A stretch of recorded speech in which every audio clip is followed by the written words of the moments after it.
บ่ได้มอบเลยบ่ เมาเลยมอบเลยเลย ประธานว่ามุสลิมทหาร มอบก่อน เลยถึงถาม เลยถึงถามอย่าได้ซีเพิ่นจะโอ้ยนั่น อย่าได้ดิ โอเคน้องขอบใจหลายๆ แก้มไทยบ่แก้บันหนึงจำนวน10ล้านกับ200,000กีบ มกขอบใจหลายๆเนาะ แต่ก็ยังบ่เบิดยังมีอยู่ มีปีมี ตัว ปลาย นี้ บ่ พิเศษตัวนี้นะ บ่ โดย มีพิเศษอีกเนาะโอ้ ตัวนี้ ดีแท้ ทางเมย์เพิ่นฝากให้อ้ายใส่น้ำมันเด้อ อืม น้ำมัน1,500คือว่า1ล้านกับ20,000กีบ นี่ถึงกินข้าวอีกไม่หมดเลยเรากินข้าวว่าได้แล้ววันนี้ มีแม่แป้วแล้วก็แม่เฟื่องพี่อ้นพี่โฮมพี่สันติแล้วก็แม่เย็น โอเคพี่น้องจังไดก็ขอขอบคุณทางเมย์บัชคูทุกคนตามรายชื่อที่น้องประชายอ่านมาเมื่อกี้นี้เนาะจังไดก็ขอบใจหรือว่าขอบคุณให้ทางเมย์บัชคูทุกคนอยู่ดีมีแรงสุขภาพแข็งแรงให้ร่ำให้รวยให้โชคให้มาเดินทางไปทางใดก็ตลอดปลอดภัยเด้อเนาะขอบใจหลายๆที่ปะปะบ่ทิ่มทางน้องๆไปใส่มาใส่กันซอยตลอดให้อยู่ดีมีแรงเจ็บเป็นไข้อยู่ก็ให้ดีให้เศร้าไวๆเนาะสาธุขอบคุณ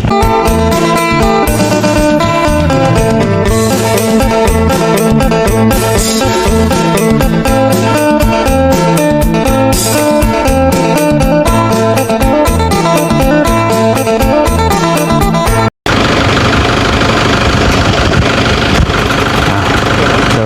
ยกราบทักทายสบายดีสวัสดีพ่อแม่พี่น้อง FC เบิร์ดสุขูสุคนเบิร์ดสวงสุบอนบว่าชิวฝั่งลาวฝั่งไทยและก็อยู่ทางต่างประเทศและยินดีต้อนรับเข้าสู่ช่องสายกกสายบุญอีกแล้วพี่น้องเนาะเอาพี่น้องพบพ่อกันกับน้องปัดไซพี่น้องเนาะตอนนี้พี่น้องเนาะก็ยังกำลังพากันออกมาเต้นหอบพี่น้องกินข้าวกินน้ำพี่น้องก่อนเดินทางเติมพลังก่อนเหมือนพี่น้องเนาะเพราะว่าวันนี้ไปเผาไปพุ่นเลยเพราะว่าพุ่นเผามากนะพี่น้องเนาะวันนี้บุญกินข้าวน้องปัดไซกับจนสั้นไปบุญกินข้าวเศร้านะพี่น้องคนเคยกินข้าวเศร้าแล้วบุญกินแล้วมันอยากชิมไม่เมื่อยนะพี่น้องเนาะวันนี้ก็เลยว่าพากันเติมพลังก่อนพี่น้องเนาะเอาพี่น้องก่อนกินข้าวกินน้ำเดี๋ยวน้องบัดไซก็มีเวียชิลมกับทางในเตียงเพื่อนเนาะก็คือน้องบัดไซสีมอบเงินให้ทางในเตียงเพื่อนเนาะจำนวน10ล้าน200,000ที่ว่าน้องบัดไซไปแจ้งสาวพรมือนั่นแหละพี่น้องเนาะเพื่อเป็นการสะดวกสบายพี่น้องเนาะในการซื้อเครื่องซื้อของน้องบัดไซสิมอบให้ทางอ้ายเพิ่นจัดการต่อพี่น้องเนาะว่าเพิ่นสิซื้อหยังเนี่ยมันก็จะสะดวกสบายพี่น้องเนาะวันใดบ่พอก็ให้อ้ายเพิ่นจัดการเลยบ่จัดพี่น้องอีกจังก็คือฮู้กันนั่นแหละพี่น้องเนาะรถล้างอ้ายเพิ่นแก้พี่น้องแล้วก็สิมีของขวัญรางวัลให้ทางอ้ายเพิ่นนำพี่น้องเพราะว่ามันบ่ค่อยมีโอกาสบ่มีเวลาเหมาะสมที่แรงน้องบัดไซเอาสิมอบให้ทางอ้ายเพิ่นแต่ว่านี่ผู้แหละแต่ว่าเวียกเฮานี่แหละพี่น้องมันบ่ค่อยสิแบบแทบสิบ่มีเวลาว่างเลยผู้แหละพี่น้องเนาะว่าเฮาเฮ็ดนั่นเฮ็ดนี่มันก็ชุลมุนแน่พี่น้องว่านี่ก็เลยเรียกว่าเอาโอกาสนี้แหละเนาะจังว่านั่งกินข้าวกินน้ำเลยก็พอมีเวลาก็เลยว่ามามอบไปทางอ้ายเพิ่นให้เพิ่นจัดการเนาะไปเดี๋ยวจังได๋ก็ฝากพ่อแม่พี่น้องเป็นกำลังใจให้ทางน้องปัดไซแล้วก็ทางทีมงานเฮาเด้อเพิ่นเด้อเนาะจังได๋ก็สิเฮ็ดให้เต็มที่เท่าที่เฮ็ดได้เพิ่นเนาะคือเรื่องงบเรื่องหยังก็ตอนนี้นี่ก็คือว่าเรื่องค่าสร้างเรือนสะพรก็ยังบ่ทันมีเด้อพี่น้องเด้อเนาะค่าสร้างได้ยินทางอ้ายเพิ่นว่าเพิ่นรวมกับสร้าง15ล้านพี่น้องเนาะปกติ20ล้านแต่ว่าเพิ่นต่อสร้างได้15ล้านเพิ่นลดให้พี่น้องเนาะบางเทื่อมีผู้หลักผู้ใหญ่อยากสมทบกันผู้ละ100ผู้ละพันก็ยินดีพี่น้องเนาะคือว่าอยากหับในส่วนค่าสร้างก็ได้พี่น้องเนาะโอเคพี่น้องไปเดี๋ยวจังได้ขึ้นไปหาทางง่ายเพื่อนไปแหละนั่งกินข้าวเทิงพอ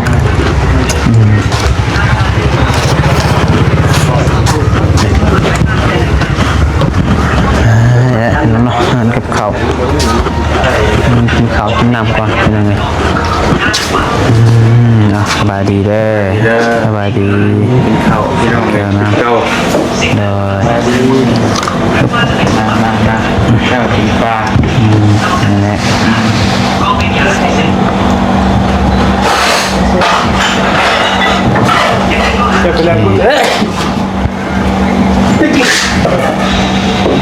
ไอตลอด เดี๋ยวนั่งใกล้เตียงก่อนมือนี้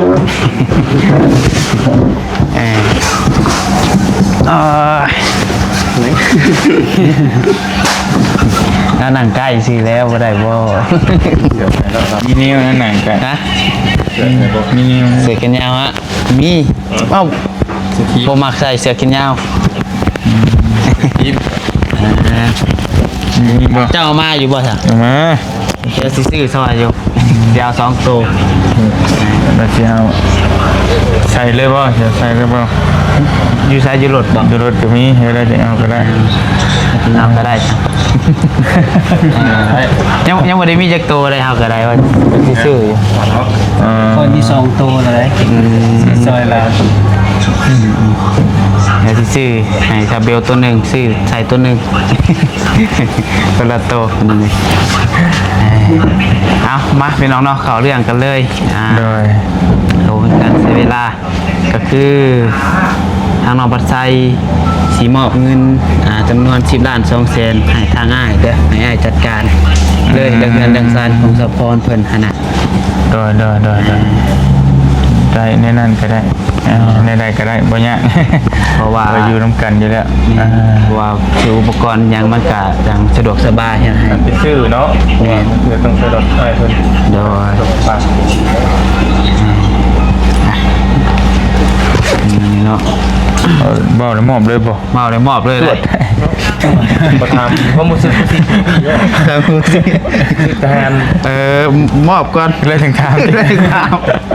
อย่าได้ซีเพิ่นว่าโอ้ยนั่นโอเค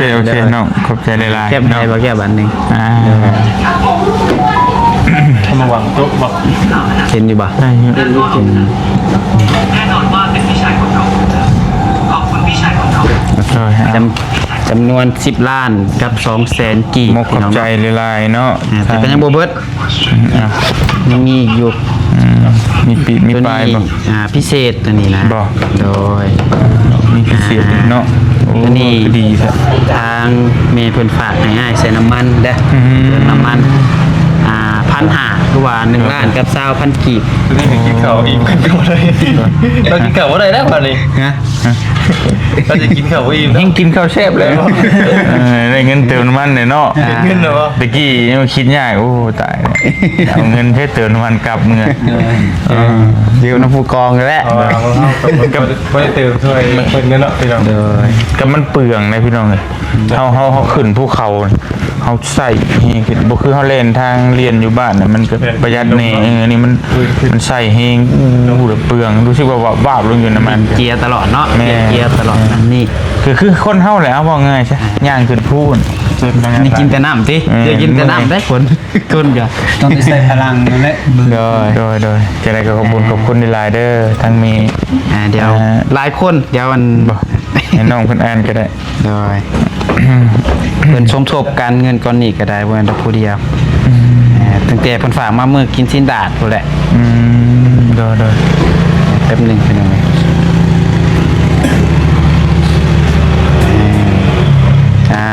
มีแม่แป้วแล้วก็แ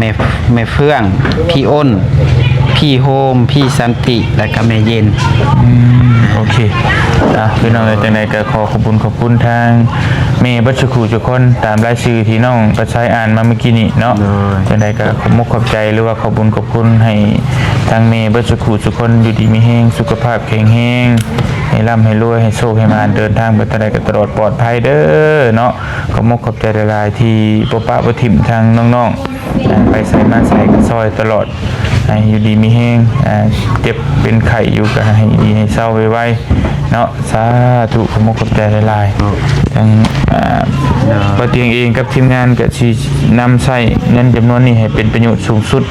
พี่น้องเอ้ยเพราะว่าสิ่งสำคัญก็อยากเฮ็ดเรือนเฮ็ดซ่านให้ทางน้องเพิ่นเนาะจังใดก็เป็นกำลังใจให้ทางทีมงานเฮานี่เด้อพี่น้องว่าสิเฮ็ดแล้วมื้อใดสำเร็จมื้อใดก็ติดตามเบิ่งนํกันเอาไปสิเร่งมือสุดความสามารถเนาะขอมุขขอบใจที่เป็นกำลังส่วนหนึ่งเป็นแรงผลักดันให้แต่เฮา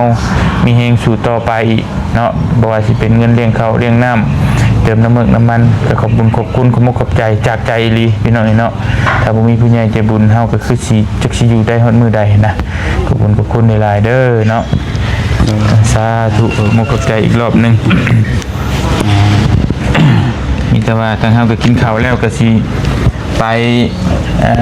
เบิ่งสร้างเพิ่นเฮ็ดได้บัดพี่น้องลงมือเฮ็ด เดี๋ยวยังเนาะ จะฮอดใส่เลยเนาะ โดยมีแต่ว่าฟังเบิ่งตอนต่อไปแล้วว่าสิเป็นจังใดพี่น้องเนาะเพราะว่าสร้างเพิ่นก็เป็นคนใหม่นี่เฮาก็บ่ฮู้ว่าสิเฮ็ดไวเฮ็ดช้าแบบใดจังใดนะ ใหม่ลายมือเป็นยังไงเนาะ เป็นจังใดเฮาก็บ่ฮู้แต่ว่าจ้างเพิ่นน่ะขอเพิ่นนำ15 ล้านถามว่ามันแพงบ่15 ล้านก็บ่แพงนะสำหรับเพื่อนเบิดหลังนะพี่น้องถือว่าถูกอยู่เนาะ บางบ่อนให้เงิน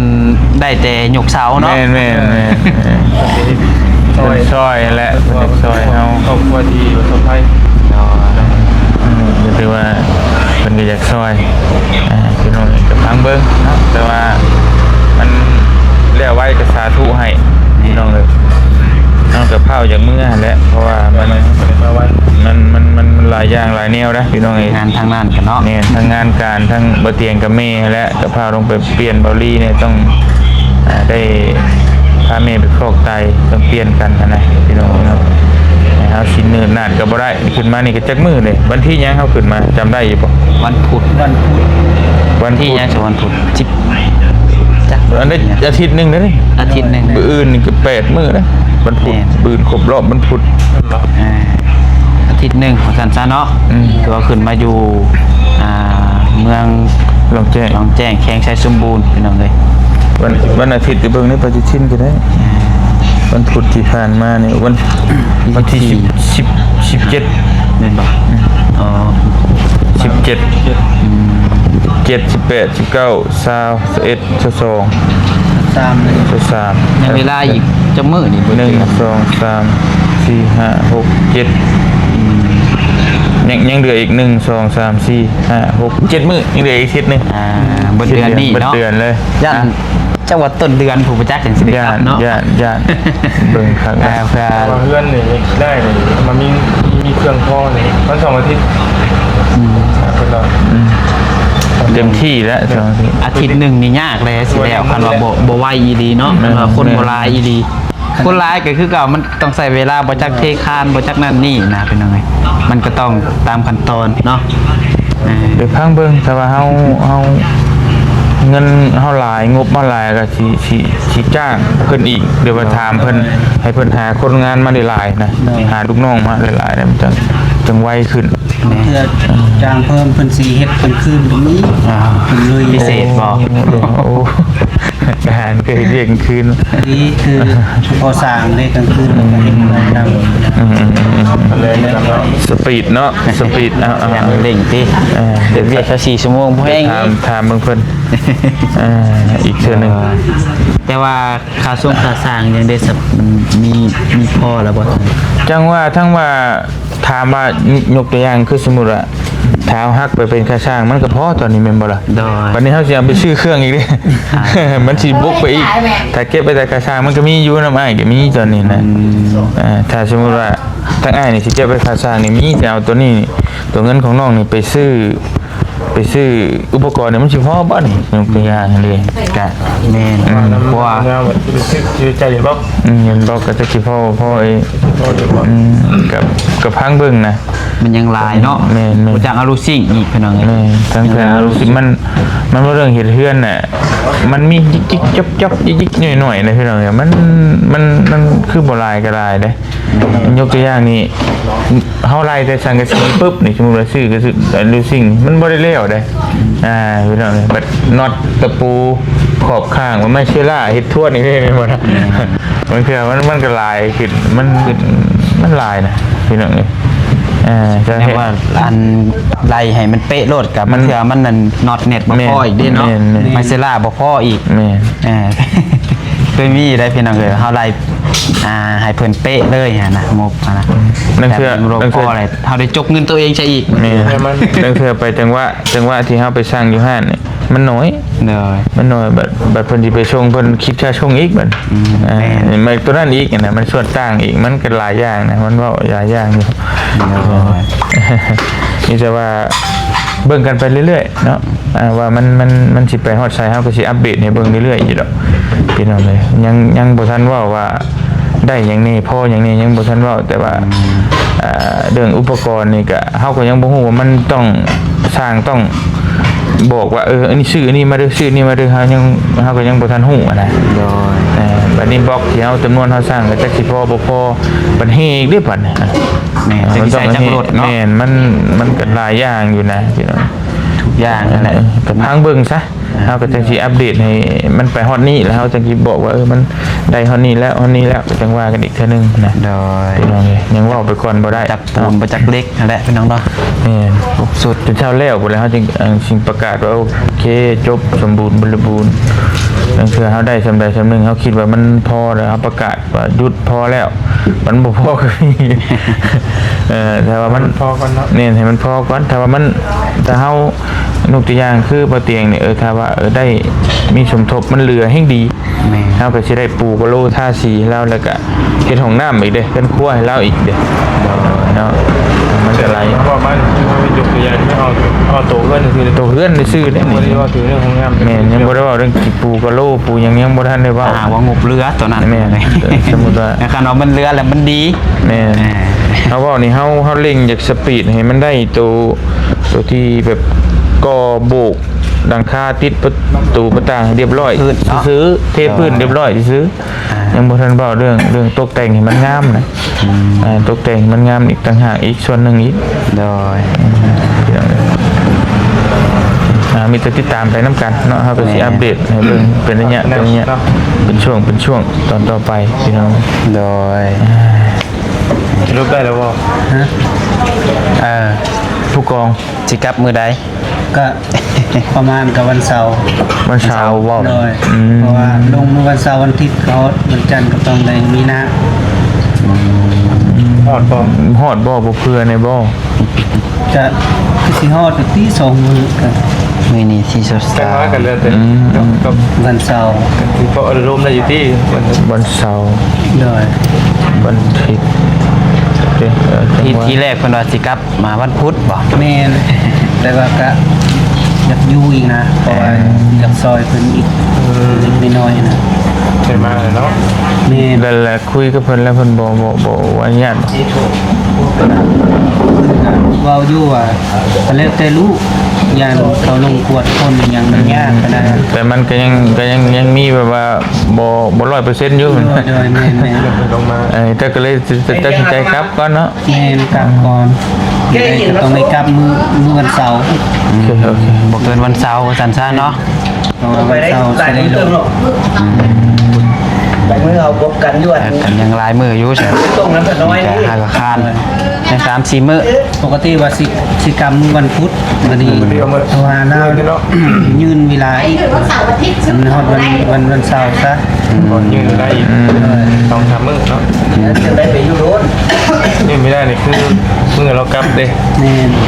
แต่คือขอกลับที่เดิม เพราะว่ากระเทินในมาแล้วเด้ตั้งใจมาต้องมาซอยก่อนแล้วก็คนสิกลับนะฉะนั้น บุ๊กเด็กใช่ป่ะแกะมาส่งอยู่เลยที่นี่ เอาส่งให้อัน ก็เพื่อแม่ก็ดีเพราะเอาเชื่อนี่ก็โดนล่าอีกจะคิดเป็นได้ คือว่าอะไรเนาะ มีอะไรนี่ไปชง อันนี้ ไม่ชอบเบอร์รถเบอร์อย่างมันมีเที่ยวเดียวขั้นเดียว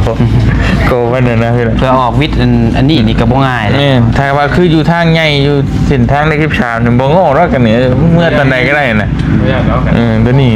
คือจังได๋ กันตกทิ้งยากเลยเนาะ นั่นนะตัวไร เอาสนอมจะว่าถ้าเบิ่งตัวจริงเนาะเรื่องเงินเรื่องซ่านก็ได้พี่น้องเลยจะเพิ่นเฮ็ดแท้หรือบ่มื้อนี้หานะว่าเพิ่นเริ่มลงมือหรือยังอันนี้ เป็นชงถามน้องคนอยู่ว่าเป็นลงมือแล้วแล้วก็ไปเบิ่งน้องกันว่าสิจะได้ โอเคไป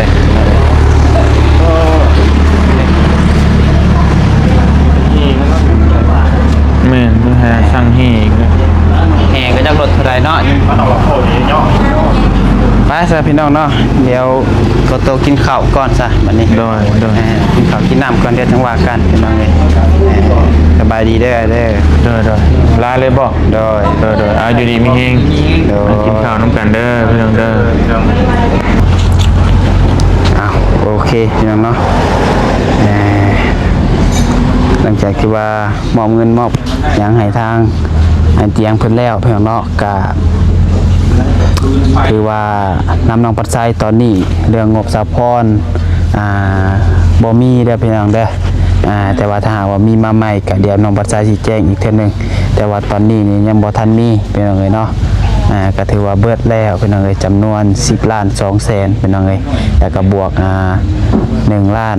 กีบก็เป็น11 ล้าน 2 แสนพี่น้องเนาะที่มอบให้ทางไอ้เตียงเพิ่นมื้อนี้ให้อ้ายเพิ่นเติมน้ำมัน1 ล้านกีบพี่น้องเอ้ยเอาเดี๋ยวจังใดก็ก่อนอื่นหมดเนาะทางน้องปัดไซก็ต้อง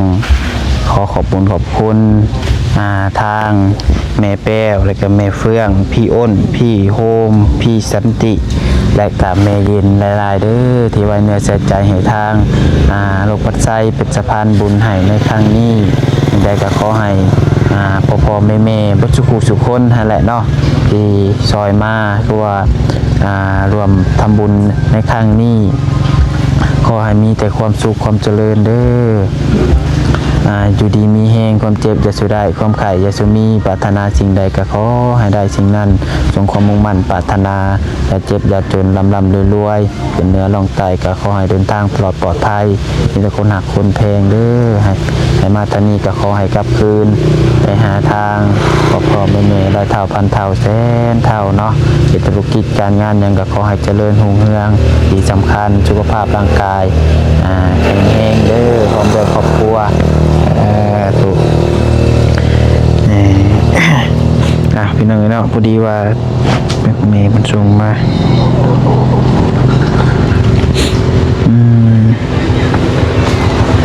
ลุงมันส่งมานั่นพี่น้องพอเถาเป็นวินพอเถาใหญ่พอเถาใหญ่นอกพอไส้มันเป็นวินพี่น้อง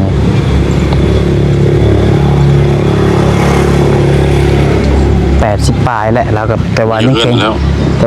แห้ง อยู่หน้าอยู่ เนาะ คนเดียวบ่ได้ เราอยู่หน้ากับลูกน้อยพี่น้องเนาะ